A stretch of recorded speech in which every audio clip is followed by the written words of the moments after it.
हम part start करने जा रहे हैं वो वही आपका पार्ट 2 मैं आप कहूँगी इसको, क्योंकि पार्ट 1 का 9th की पार्ट 1 का हमारे आसपास के पदार्थ वो हमने पहले पढ़ चुके हैं।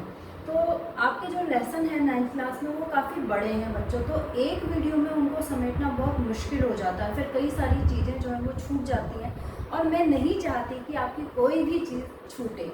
इसलिए मैंने ये कोशिश करूँगी कि इन सभी वीडियोस को इस आपकी पुस्तक से संबंधित जो भी पार्ट हैं उनके मैं अधिकतर 2 वीडियो बनाने की कोशिश करूँगी। तो वो बहुत लंबा भी हो जाता है, अगर एक ही पार्ट एक ही वीडियो बनाओ तो वो आपको पढ़ना बहुत टाइम लंबे समय तक आप बैठे रहते हैं तो बोरिंग होने लगता है। इसीलिए मैंने दूसरा वीडियो जो पार्ट 2 है वो बनाया है बच्चों। तो पार्ट 2 में पहला वाला जो पार्ट था उसमें हमने पढ़ लिया था कि पदार्थ क्या होते हैं, उनके क्या अभिलाक्षणिक गुण होते हैं और पदार्थ की कौन कौन सी अवस्थाएं होती हैं। तो आप सभी को पता होगा कि पदार्थ की जो है वो 3 अवस्थाएं होती हैं। आज जो हमारा उसके आगे का टॉपिक है वो है पदार्थों का अपनी अवस्था में परिवर्तन या अपनी अवस्था में बदलना, अपनी अवस्था से बदलना। तो बच्चों कोई भी जैसे ठोस अवस्था है तो क्या उसे द्रव में परिवर्तित किया जा सकता है या द्रव को फिर गैस में परिवर्तित किया जा सकता है, इन्हीं बातों को हमें इस टॉपिक में देखना है। तो बच्चों बहुत सिंपल है, आपके 8th तक पढ़ाई में ये बात समझ में आ गई होगी और आप खुद भी देखते हैं कि जो पानी होता है वो हमें ठोस, द्रव और गैस तीनों रूपों में मिलता है। ठोस के रूप में, बर्फ के रूप में मिलता है, द्रव के रूप में पानी, जी हाँ वही पानी जो हम पीते हैं, और गैस के रूप में भाप के रूप में। भाप जो बनती है जब हम पानी गर्म करते हैं, जब हमारी कुकर में सीटी बजती है तो वो भाप के दबाव के कारण ही तो वो सीटी बजती है। तो जो भाप अवस्था है वो पानी की गैसीय अवस्था है।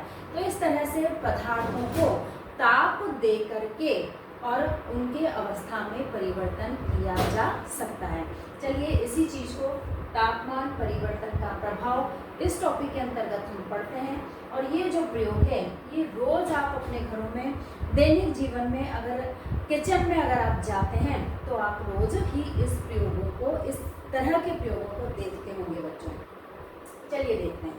यहाँ पे ये स्टैंड है और स्टैंड के नीचे बर्नर लगा हुआ है, यानी कि इसके ऊपर जो भी चीज़ रखी हुई है उसे लगातार गर्मी मिल रही है, लगातार ताप मिल रहा है। यहाँ पर हमने ये एक बीकर लिया है, बीकर में कुछ बर्फ़ के टुकड़े डाले हैं और बर्फ़ के टुकड़ों के अंदर ही समेटता हुआ और टच करता हुआ यहाँ पे ये थर्मामीटर है। और थर्मामीटर क्यों है बच्चों की वो हमें उसका ताप बताएगा इस वजह से, और तापमान में क्या परिवर्तन हो रहे हैं वो भी हमें थर्मामीटर से पता चलेंगे। तो जब हम गैस को जला देंगे तब हमें लगातार उस थर्मामीटर पर नज़र रखनी है बच्चों। यहीं पर साइड में देखिए कांच की छड़ रखी हुई है, तो इस कांच की छड़ से लगातार या कुछ सेकंड्स में हम इस ठोस को या जो भी हम कर रहे हैं उसे हिलाते रहेंगे। ठीक है बच्चों, अब हम प्रयोग करते हैं कि देखते हैं क्या प्रयोग करना है हमें, कि तापमान का प्रभाव इस बर्फ पर पड़ता है या नहीं पड़ता। वैसे तो आप सभी जानते हैं कि बर्फ को निकाल के रखो फ्रिज में से और थोड़ी ही देर में वो पानी में परिवर्तित हो जाती है। क्यों? क्योंकि वो अपने आसपास का जो तापमान है उसे ग्रहण कर लेती है, उसका तापमान ज़्यादा हो जाता है और वो बर्फ से द्रव अवस्था में पानी में परिवर्तित हो जाती है। लेकिन यहाँ पर तापमान के प्रभाव को हमें देखने के लिए हम ये वाला प्रयोग कर रहे हैं। हमने बर्फ लिया और ये तापमापी इसके अंदर डाला हुआ है, थर्मामीटर डाला हुआ है इसमें। अब हम इसको बर्नर को जलाते हैं। हम देखते हैं कि थोड़ी ही देर में वो जो बर्फ़ है वो पिघलने लगती है और इसका जो थर्मामीटर का तापमान बढ़ता है वो एक सीमा पर आकर, निश्चित मान पर आकर वो ठहर जाता है। यहाँ से चाहे कितनी भी ऊष्मा हम लगातार दे रहे हैं, लेकिन जब तक पूरा बर्फ पिघलता नहीं है तब तक वो जो तापमान है वो थर्मामीटर में ऊपर चढ़ता नहीं है बच्चों। यानी कि जब ठोस से द्रव अवस्था में परिवर्तित होगा तब तापमान में कोई परिवर्तन नहीं होगा, जबकि हम उसे लगातार ताप दे रहे हैं। इसी प्रकार से जब वो द्रव में परिवर्तित हो जाएगा, थोड़ी ही देर में हम देखेंगे कि जो बर्फ था वो पूर्ण रूप से पानी में परिवर्तित हो गया है। अब हम इसको लगातार गर्म करते रह रहे हैं। वो जो द्रव ऊपर आया था वो ताप हमने नोट कर लिया। अब हम इसको लगातार नोट करते रह रहे हैं, तापमान बढ़ता है बढ़ता है बढ़ता है, और देखिए कि एक निश्चित बिंदु पर आकर तापमान जो है वो बढ़ना बंद हो जाता है। अब जो द्रव था वो उबलना शुरू होता है और धीरे धीरे करके जो पानी है वो भाप बनकर उड़ने लगता है।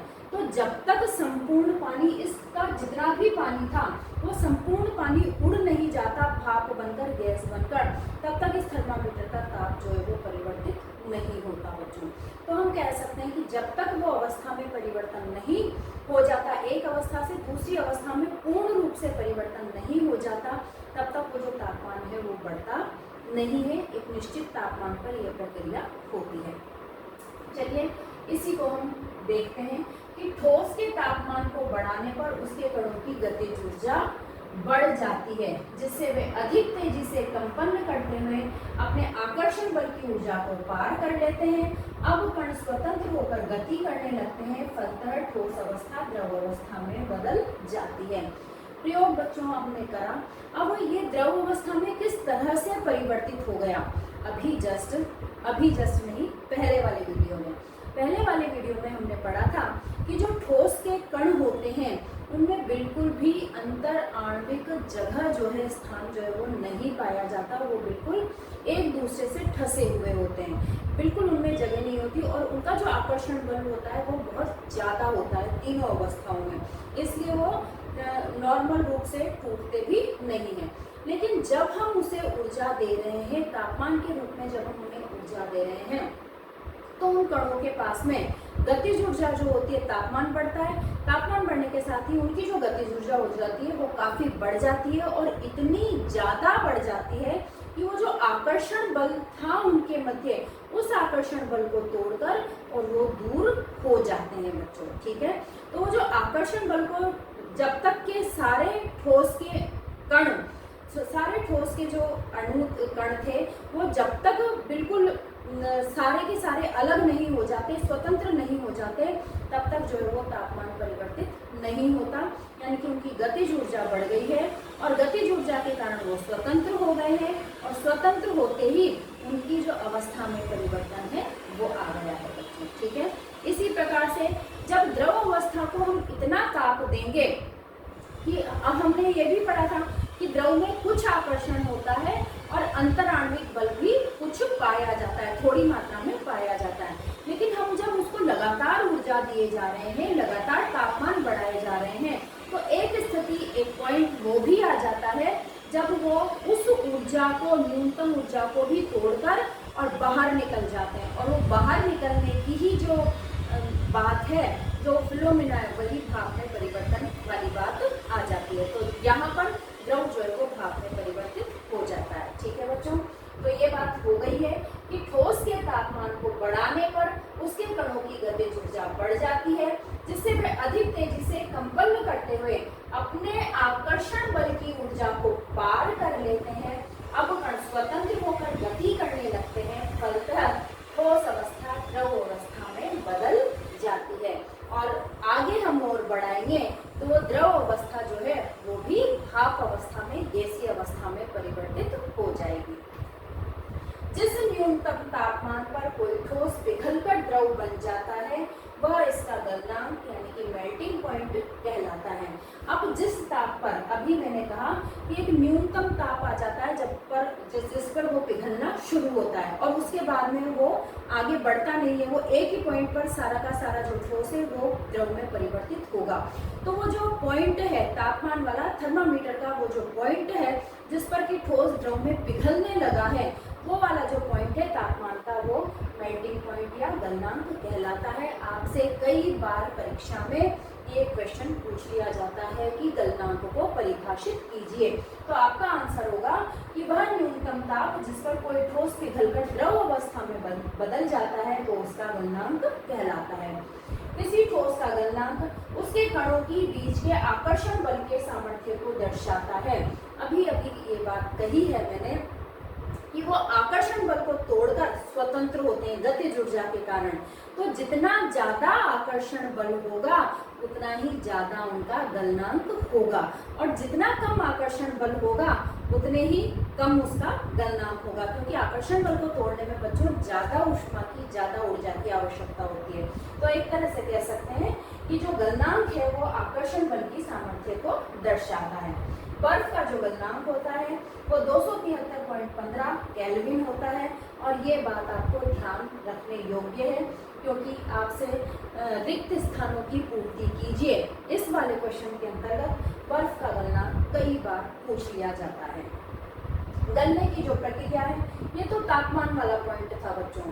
अब जो गलने की जो प्रक्रिया है, अर्थात ठोस से द्रव अवस्था में परिवर्तन जो है, घटना जो है, उसे क्या कहते हैं? संगलन या फ्यूजन कहते हैं।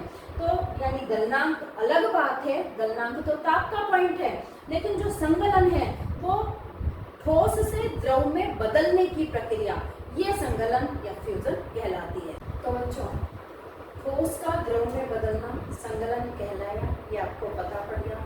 जिस पॉइंट पर वो बदलना शुरू हुआ तब तक जो है वो तापमान बदलता नहीं है, जब तक कि पूरा का पूरा जो ठोस है वो द्रव अवस्था में परिवर्तित नहीं हो जाता। तो ऐसा क्यों होता है?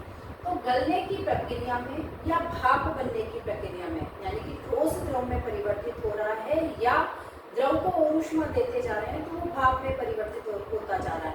और भाप क्या है? गैसीय अवस्था है।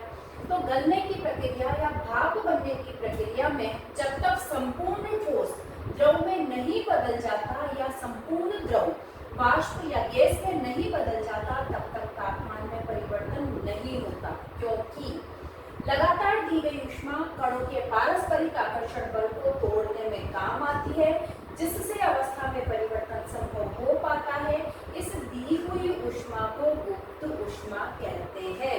अभी मैंने बताया था कि वो किस लिए काम आ रही है, वो क्यों नहीं तापमान बढ़ रहा है, क्योंकि जो तापमान हम उसको लगातार दिए जा रहे हैं, वो ठोस के मध्य जो आकर्षण बल था उनको, उनसे लड़ने में उस गतिज ऊर्जा इतनी ज्यादा हो जाती है कि वो उनको तोड़कर, उस आकर्षण बल को तोड़कर और स्वतंत्र हो जाते हैं। इसी तरह से द्रव में जो आकर्षण रहता है कुछ मात्रा में, उसको भी वो तोड़ने के लिए ऊर्जा चाहिए। तो वो ऊर्जा कहाँ पर जा रही है?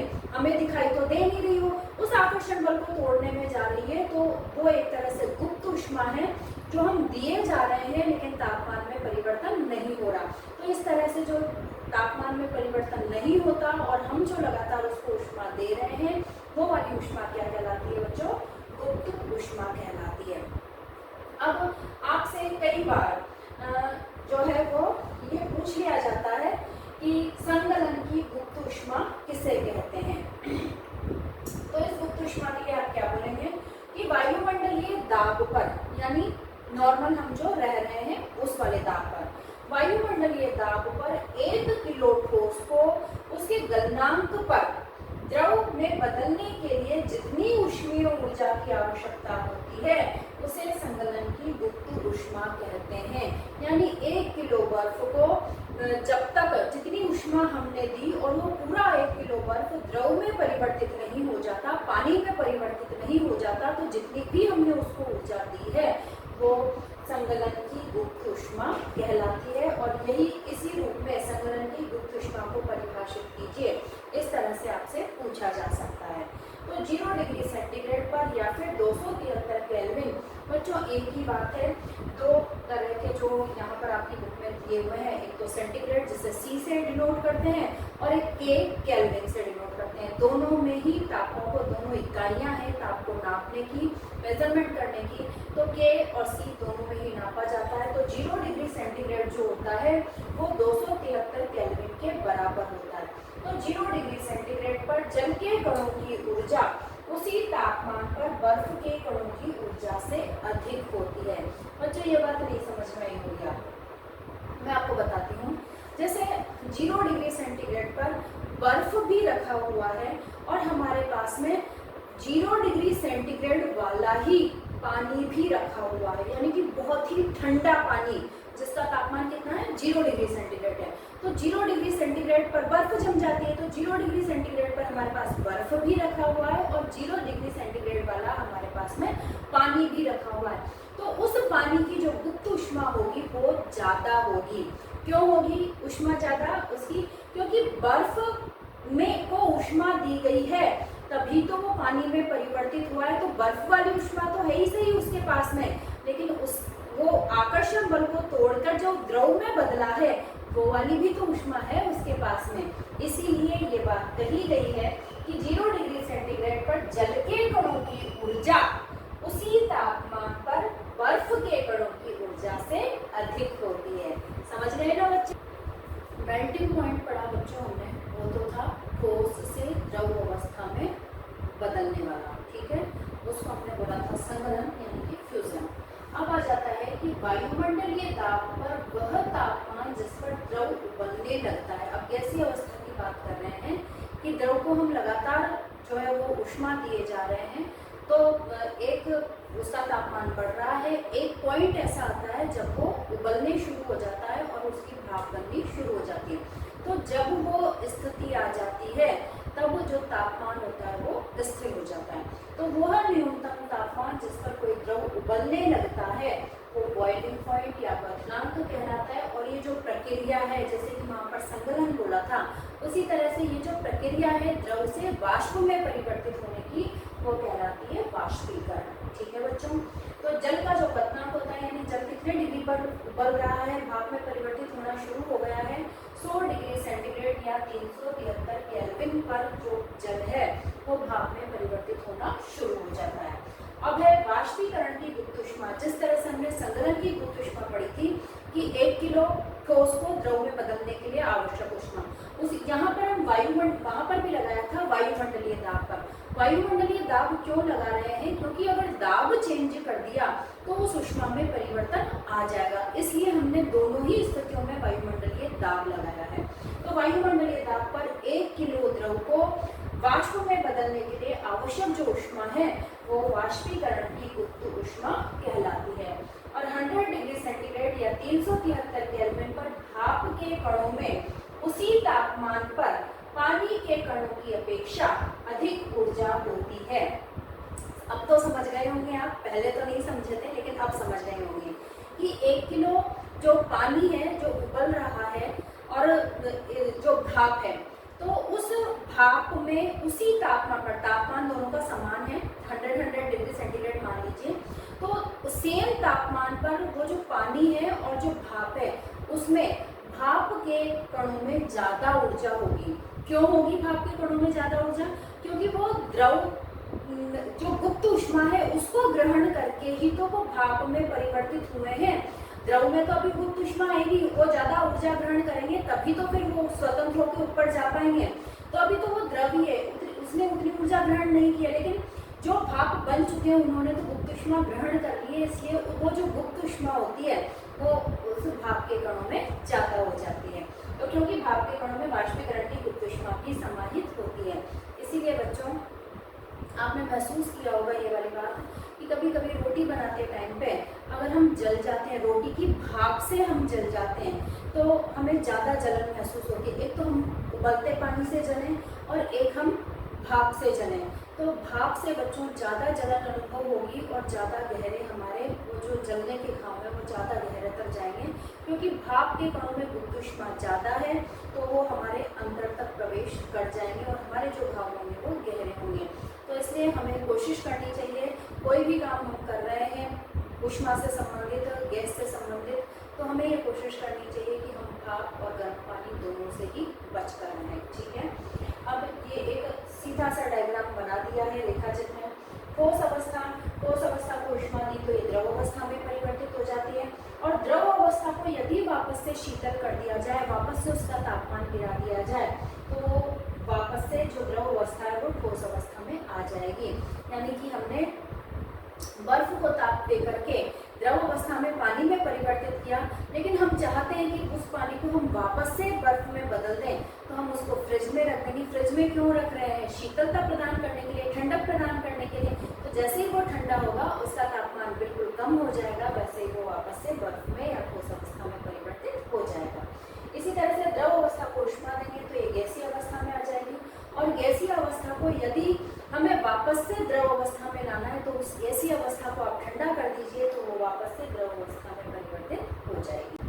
तो बच्चों हमने अभी देखा कि जब हम ताप देते हैं तो ठोस जो होता है वो द्रव में परिवर्तित हो जाता है, इसी तरह से द्रव जो होता है वो गैस में परिवर्तित हो जाता है। लेकिन हमारे यहाँ पर कुछ ऐसे पदार्थ भी हैं जो ताप देने पर ठोस से द्रव अवस्था में न आकर सीधे ही वो गैसीय अवस्था में आ जाते हैं।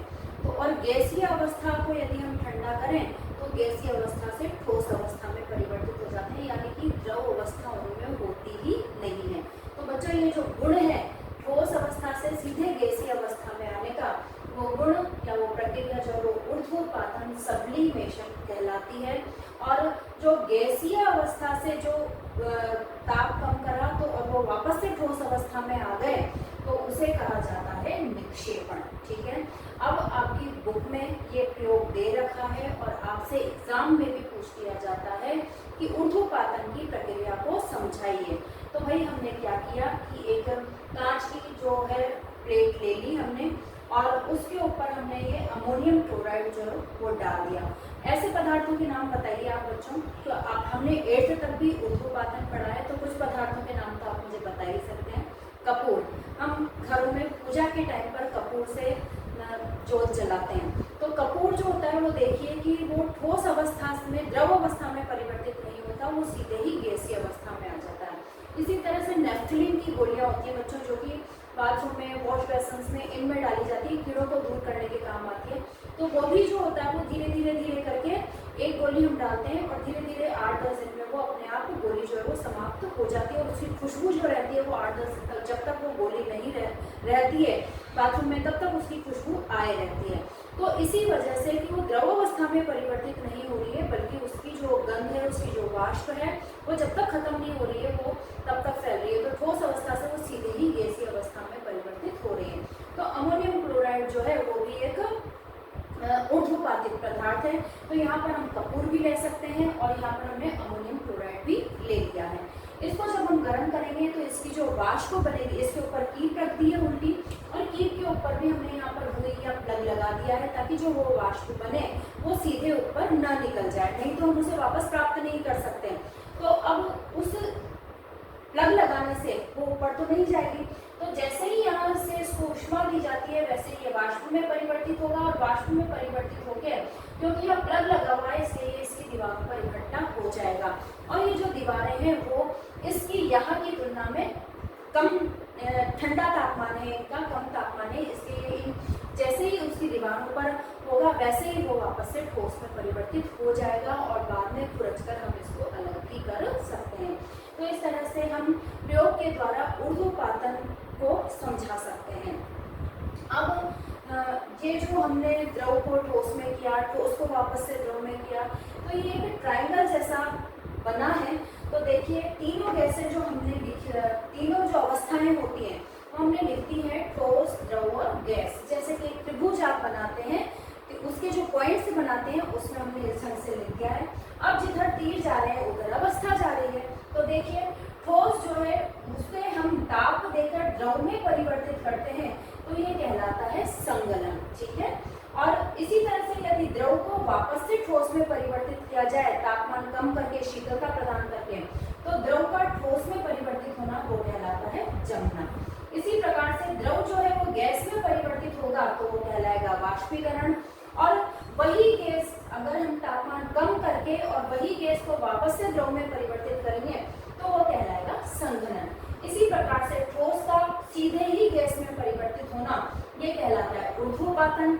और जो गैस है वो वापस से ठोस में परिवर्तित होगी कम तापमान पे तो उसे कहा जाता है निक्षेपण। तो बच्चों इस ट्रायंगल में से ऐसे सीधे भी कि अवस्था परिवर्तन का जो त्रिभुज है वो बनाइए, ऐसे भी आ सकता है, और नहीं तो ये 6 टर्म्स हैं आपके पास में, इन 6 टर्म्स में से वो कुछ भी पूछ सकते हैं। इस त्रिभुज को याद करके आप उन 6 टर्म्स को आसानी से याद कर सकते हैं। बच्चों अभी तक जो हम पढ़ रहे थे वो पढ़ रहे थे कि तापमान परिवर्तन करने से क्या पदार्थों की अवस्था में चेंज होता है। तो हमने देखा कि हाँ, तापमान परिवर्तन करने से पदार्थों की अवस्था में चेंज होता है। अब हम दाब को परिवर्तित कर रहे हैं। तापमान का प्रभाव हमने देख लिया, अब हम दाब परिवर्तन का प्रभाव पढ़ रहे हैं बच्चों। तो देखिए 3 एक जैसे सिलेंडर है,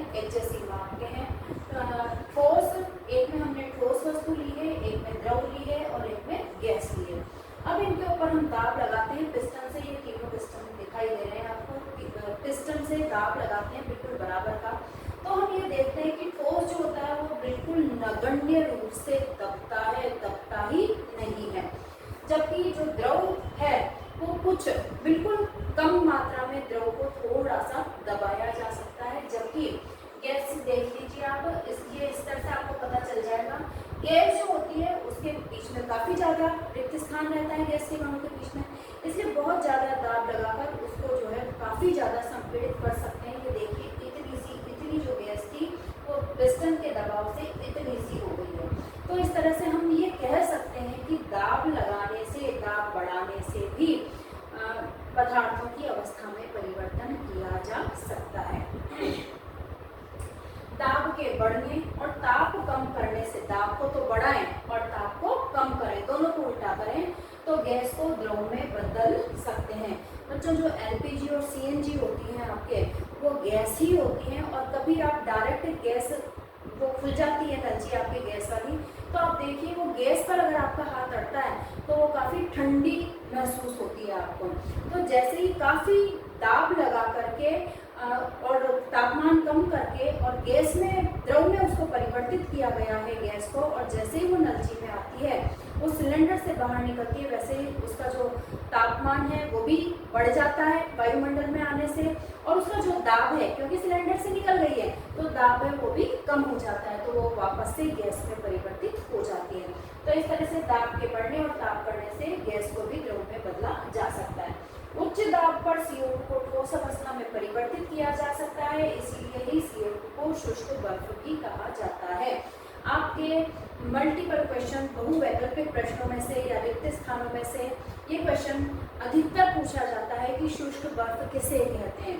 तो शुष्क बर्फ जो कार्बन डाइऑक्साइड गैस है, ठोस कार्बन डाइऑक्साइड को शुष्क बर्फ कहा जाता है, क्योंकि उस पर इतना दाब लगा दिया जाता है, इतना दाब लगाते हैं कि वो जो है गैस से द्रव अवस्था में और द्रव अवस्था से ठोस अवस्था में परिवर्तित हो जाती है। तो जो ठोस अवस्था है उसकी, वो बर्फ के समान दिखाई देती है, इसीलिए उसको शुष्क बर्फ कहा जाता है। एक एटमॉस्फेरिक वायुमंडलीय दाब पर ठोस CO2 जो है वो सीधे ही गैसीय अवस्था में आ जाती है।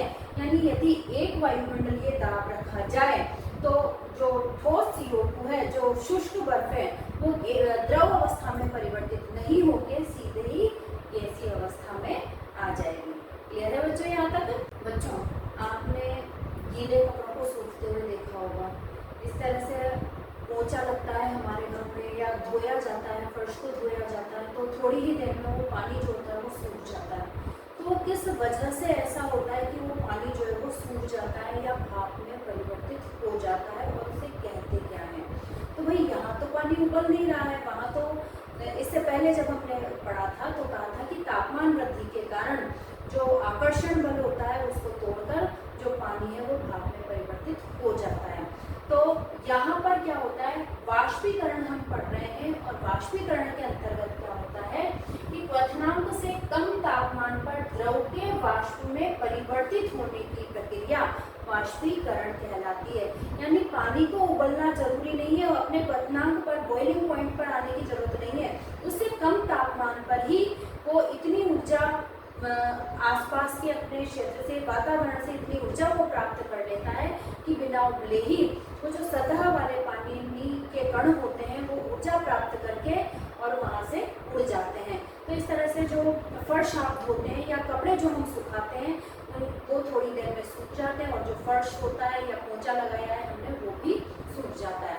तो बच्चों इस वाष्पीकरण पर कुछ बातों का प्रभाव पड़ता है, यानी कि वो कब जल्दी हो जाता है और कब आराम से होता है। तो देखते हैं कौन कौन से बातें होती हैं जो उसे प्रभावित करती हैं। तो वाष्पीकरण को प्रभावित करने वाले कारक जो है वो है सतह का क्षेत्रफल। यदि सतह का क्षेत्रफल ज्यादा होगा तो वाष्पीकरण भी ज्यादा होगा। ये देखिए क्षेत्रफल, ये जो ऊपर तीर का निशान मैंने लगाया है उसका मतलब है ज्यादा, और जहां पर तीर का निशान नीचे लगा है उसका मतलब है कम। तो यदि सतह का क्षेत्रफल ज्यादा होगा तो वाष्पीकरण भी ज्यादा होगा। आप इसे देख सकते हैं बच्चों, एक परात में एक गिलास पानी डाल दीजिए और एक गिलास में पानी भर के रख दीजिए और दोनों को धूप में रख दीजिए।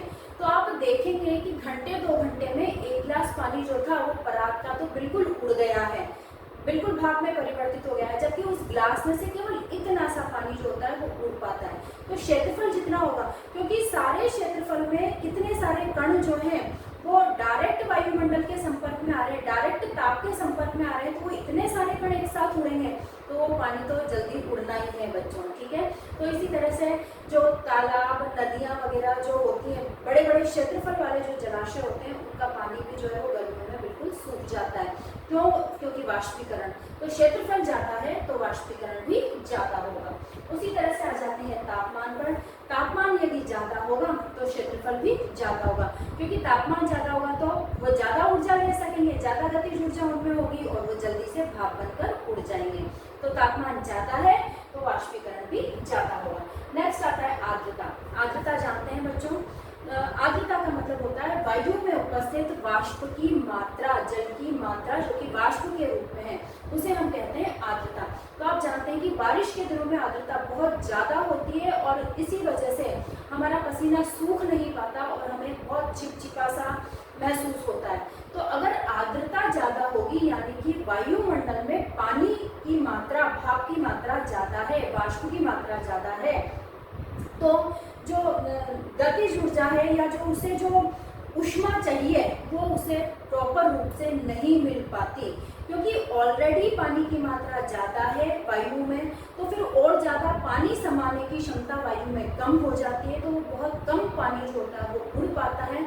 और इसीलिए आप देखिए कि जब आप धोते हैं बारिश के दिनों में तो वो 1-8 घंटे तक वो सूखता नहीं है, क्योंकि जो पानी वाष्प बन रहा है उसकी मात्रा कम हो जाती है। क्यों? क्योंकि पानी में, वायु में ऑलरेडी वाष्प की मात्रा है, तो वो और ज़्यादा उसको समा नहीं पाता। इसीलिए हमारा जो पसीना होता है वो भी नहीं सूख पाता, क्योंकि पानी की मात्रा ऑलरेडी ज़्यादा है। तो ये जो शरीर में हमारा पसीना आया रहता है वो भाप बनकर उड़ ही नहीं पाता। तो इस तरह से जो आर्द्रता बढ़ेगी तो वाष्पीकरण कम होगा, और यदि आर्द्रता कम हो जाएगी, ये जो आर्द्रता है वो गर्मियों के दिनों में कम हो जाती है, सर्दियों के दिनों में कम हो जाती है, तो आर्द्रता जब कम हो जाती है तो वाष्पीकरण की मात्रा भी बढ़ जाती है। फिर आ जाते हैं वायु की गति। यदि वायु तेज गति से चल रही है तो उसकी गतिज ऊर्जा भी ज़्यादा है, और गतिज ऊर्जा ज़्यादा है तो वो कपड़ों में से या फर्श में से ज़्यादा कणों को, पानी के कणों को अपने साथ ले जा सकती है। तो वायु की गति यदि तेज होगी तो वाष्पीकरण भी तेज होगा, यदि गति कम है वायु की तो वाष्पीकरण भी कम हो जाएगा। ठीक है बच्चों, तो ये जो 4 थे वो वाष्पीकरण को प्रभावित करने वाले कारक थे। बड़े क्वेश्चन से दीर्घ उत्तरात्मक प्रश्न, इस तरह के जो प्रश्न आते हैं आपके एग्जाम में, उनमें इस पाठ में से अधिकतर पूछा गया ये प्रश्न है कि वाष्पीकरण को परिभाषित कीजिए और उसे प्रभावित करने वाले कारकों के नाम बताइए। बहुत ही सिंपल है बच्चों कि क्वथनांक से कम तापमान पर द्रव के वाष्प में परिवर्तित होने की घटना वाष्पीकरण कहलाती है, और वाष्पीकरण को प्रभावित करने वाली ये जो 4 कारक हैं उनके बारे में आप विस्तृत रूप से लिख सकते हैं। वाष्पीकरण के कारण शीतलता आती है। अब बच्चों, वाष्पीकरण के कारण ठंडक क्यों आ रही है हमारे पास में? आपने नेल पेंट साफ करने वाला जो नेल रिमूवर आता है बच्चों, या पेट्रोल, कुछ भी एक बूंद आप अपनी हथेली पर डालिए, या जब नाखून साफ करते हैं नेल पेंट से तब भी आपको ठंडक, नेल पेंट रिमूवर से, तो तब भी आपको ठंडक का एहसास होता है। तो क्यों होता है? तो ये जो है वो ऊर्ध्वपातित पदार्थ है, मतलब ये जल्दी से क्या करते हैं, हमारे शरीर से ऊष्मा ग्रहण करके और तुरंत उड़ जाते हैं। पेट्रोल देखिए कहीं गिरा है तो वो अपने आप थोड़ी सी देर में उड़ जाएगा। इसी तरह से जो नेल रिमूवर है या पेट्रोल आप अपने हाथ पे एक बूंद डालिए वो तुरंत उड़ जाएगा। क्यों? क्योंकि वो हमारे हाथ से जहाँ पर भी, जहाँ वातावरण में है वो वहाँ से ऊष्मा ग्रहण करेंगे और तुरंत भाप के रूप में परिवर्तित हो जाएंगे। तो जहाँ से भी उन्होंने ऊष्मा ग्रहण करी है वहाँ का तापमान तो कम हुआ ना, हमारे हाथ में था, हमारे हाथ से ऊष्मा ग्रहण कर रहा है तो हमारे हाथ का तापमान तो कम हो ही गया, इसलिए हमें शीतलता का अनुभव होता है। बहुत सारे जो उदाहरण है प्रकृति में बच्चों हम देख सकते हैं कि शीतलता हमें कैसे फील होती है। शाम के टाइम पे, गर्मियों के दिनों में आपने देखा होगा कि लोग जो हैं वो छतों पर अपने ये छिड़काव करते हैं, पानी से छिड़काव करते हैं। ऐसे ही कुछ लोग अपने घर के बाहर पानी का छिड़काव कर देते हैं नलची से, तो उससे उन्हें ठंडक का अनुभव होता है। तो दिन भर जो गर्मी पड़ी है उस वहाँ वाले जो वातावरण के गर्मी वाले जो कण हैं वो उस ठंडक, जब हमने पानी डाल दिया है तो वो जो पानी के कण हैं वो ऊष्मा प्राप्त करके और वायु में परिवर्तित हो जाते हैं, वायु भाप में परिवर्तित हो जाते हैं और वहाँ से उड़ जाते हैं। तो वहाँ आसपास की ऊष्मा जो है वो कम हो जाती है और इस वजह से हमें ठंडक का अनुभव होता है। इसी प्रकार से यदि पेड़ के नीचे आप खड़े हुए हैं, छाया दे रहा है वो एक अलग बात है, लेकिन यहाँ हम बात कर रहे हैं ठंडक की। तो पेड़ के नीचे यदि हम खड़े हुए हैं तो हमें गर्मियों के दिनों में शीतलता का, ठंडक का अनुभव होता है। तो वो क्यों होता है बच्चों? आप सभी जानते हैं कि पौधे जो हैं वो एक्स्ट्रा पानी को वाष्पीकरण के रूप में निकाल देते हैं, भाप बनकर निकाल देते हैं। तो अब जो उनसे वो भाप बनी है, या वो जो पानी की वहाँ पर आर्द्रता वाली जो बूंदे हैं, वो आर्द्रता वाली जो बूंदे हैं वो वहाँ से तापमान लेंगी, उस वातावरण से, उस पेड़ के नीचे से तापमान लेंगी और वो उड़ रही है, वातावरण में उड़ रही है। तो उस पेड़ के नीचे का जो तापमान है वो कम हो जाता है, और उस पेड़ के नीचे जाते ही हमें छाया तो है ही सही, वहाँ पे तापमान भी कम है, तो उस वजह से हमें ठंडक का अनुभव होता है। इसी प्रकार से तीसरा उदाहरण हम देख सकते हैं कि मटकी का जो पानी है वो ठंडा हो जाता है थोड़ी देर में। मटकी में हमने पानी रखा, थोड़ी देर में, 1 आध 1.5 घंटे में वो ठंडा हो जाता है। तो वो क्यों हो जाता है बच्चों?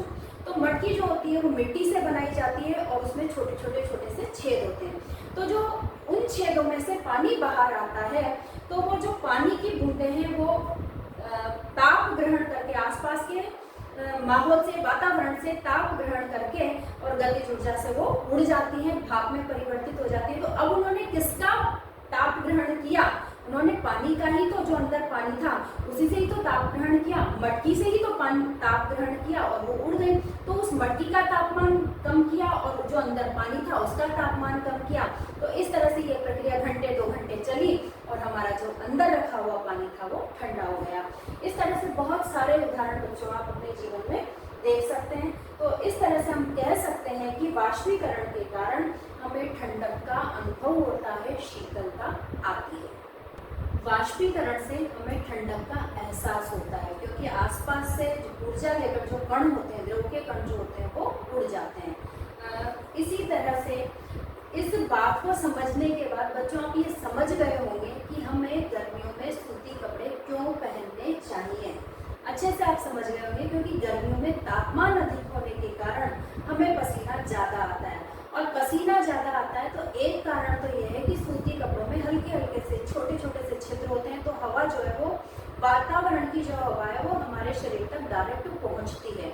इसके अलावा और क्यों पहनने चाहिए? क्योंकि सूती कपड़ों में पसीने को अवशोषण करने की, पानी को अवशोषित करने की क्षमता ज़्यादा होती है सिंथेटिक कपड़ों की तुलना में। तो वो पसीना काफ़ी मात्रा में अवशोषित कर लेते हैं, और अवशोषित करने के साथ ही वो जो पसीना है, या वो जो पानी है पसीने के रूप में, वो हमारे शरीर से ऊर्जा प्राप्त करेगा, ताप प्राप्त करेगा और वायुमंडल में उड़ जाएगा वाष्प के रूप में। तो हमारे शरीर से वो ऊर्जा प्राप्त कर रहा है, ताप प्राप्त कर रहा है, तो नेचुरल सी बात है कि हमारे शरीर को ठंडक का अनुभव होता है। तो इसी वजह से आप सभी को, हम सभी को ये सलाह दी जाती है वैज्ञानिकों के द्वारा कि गर्मियों में हमें सूती कपड़े ही पहनने चाहिए। सिंथेटिक कपड़े पहनते हैं तो पसीना नहीं सूखता, उसका वाष्पीकरण नहीं होता, और इस वजह से हमें गर्मी का एहसास जो होता है वो कुछ ज़्यादा ही होता है। ऑलरेडी वैसे ही वातावरण में काफ़ी सारी गर्मी होती है। ठीक है बच्चों, इसी तरह से एक बात और है कि बर्फीले जल से भरे गिलास की बाहरी सतह पर जल की बूंदें नजर आती हैं। ये देखिए, मैंने एक गिलास को पानी से, ठंडे पानी से भर दिया है। आपको दिख रहा होगा, 2 मिनट पहले ही मैंने भरा है, कि कुछ बूंदें जो हैं वो आपको इस गिलास की सतह पर नजर आ रही हैं। दिख रहा है बच्चों आपको? आप ये बात अपने घर में भी देख सकते हैं। यदि आप फ्रिज से पानी की बोतल को थोड़ी देर बाहर निकाल के रख देंगे तो 5 मिनट में ही आपको उस फ्रिज की बोतल पर या ग्लास पर, जिसमें भी आपने ठंडा पानी रखा है, पानी की बूंदें नजर आने लगेंगी। तो बच्चों, वो बूंदें कहाँ से आई? क्या जो अंदर भरा था पानी वो बाहर निकल कर आ गया है? ऐसा तो नहीं होता, क्योंकि आप आधे घंटे तक, 1 घंटे तक रहने दो, पानी तो जरा भी कम नहीं होगा उस ग्लास का या बोतल का, बल्कि वो जो पानी की बूंदें हैं वो बढ़ती जाएंगी। तो वो पानी की बूंदें आ कहाँ से रही है? तो भाई, वातावरण में जो आर्द्रता होती है, अभी हमने कहा था कि जल वाष्प के रूप में आर्द्रता रहती है। तो वातावरण में जो आर्द्रता रहती है, जो जल वाष्प रहती है, वो जैसे ही ठंडे ग्लास या ठंडी बोतल के संपर्क में आती है, उसका तापमान कम हो जाता है, उसको शीतलता अपने आप ही प्रदान हो जाती है, और शीतलता अपने आप प्रदान होते ही वो जो द्रव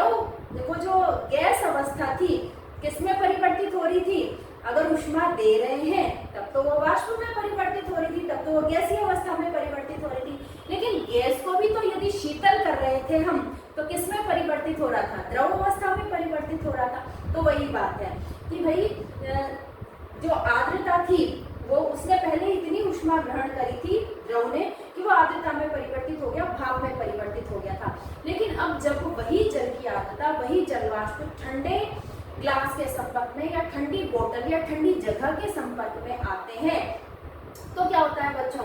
तापमान कम हो जाता है, शीतलता अपने आप मिल जाती है और शीतलता मिल जाने से वो वाष्प जो है वो वापस से जल में परिवर्तित हो जाती है और वही जल की बूंदों के रूप में हमें दिखाई देती है। तो वायु में उपस्थित जल वाष्प की ऊर्जा ठंडे पानी के संपर्क में आकर कम हो जाती है और ये द्रव अवस्था में बदल जाते हैं जो हमें जल की बूंदों के रूप में दिखाई देते हैं। तो बच्चों इस प्रकार ये आपका संपूर्ण पहला पाठ था हमारे आसपास के पदार्थ। मैं उम्मीद करती हूँ कि मैंने बहुत अच्छे से समझाया है और आपको बहुत अच्छे से समझ में आया है। लेकिन फिर भी अगर आपके मन में कोई क्वेरी रहती है, कुछ आप ज़्यादा जानना चाहते हैं, तो आप नीचे कमेंट बॉक्स में कमेंट लिखकर मुझे भेज सकते हैं। और इसी के साथ में कि हमारा ये पाठ आप सभी को समझ में आया है और आप एग्ज़ाम में तो करके आएंगे ही सही, लेकिन हमारे आसपास बहुत सारी चीज़ें क्यों घटित हो रही हैं इस लेसन से संबंधित, पानी घड़े में क्यों ठंडा हो जाता है, हमारे कपड़े क्यों सूख जाते हैं, जल की बूंदें क्यों आ जाती हैं, बहुत सारी बातें जो इस लेसन से संबंधित हमने कवर की हैं। तो मैं सोचती हूँ कि वो सब आपको समझ में आ गई होंगी और आप अपने आसपास वालों को, परिवार वालों को, रिश्तेदारों को, सबको समझाने का प्रयास करेंगे। बच्चों अगर ये लेसन आपको समझ में आ रहे हैं तो सब्सक्राइब कीजिए, लाइक कीजिए और शेयर कीजिए। ये जो लेसन समझा रही हूँ मैं आपको आपकी भाषा में, वो दूर दूर तक जाने चाहिए, हमारा एक नेटवर्क बनना चाहिए। इसी के साथ मैं आप सभी से विदा लेती हूँ। धन्यवाद, नमस्ते।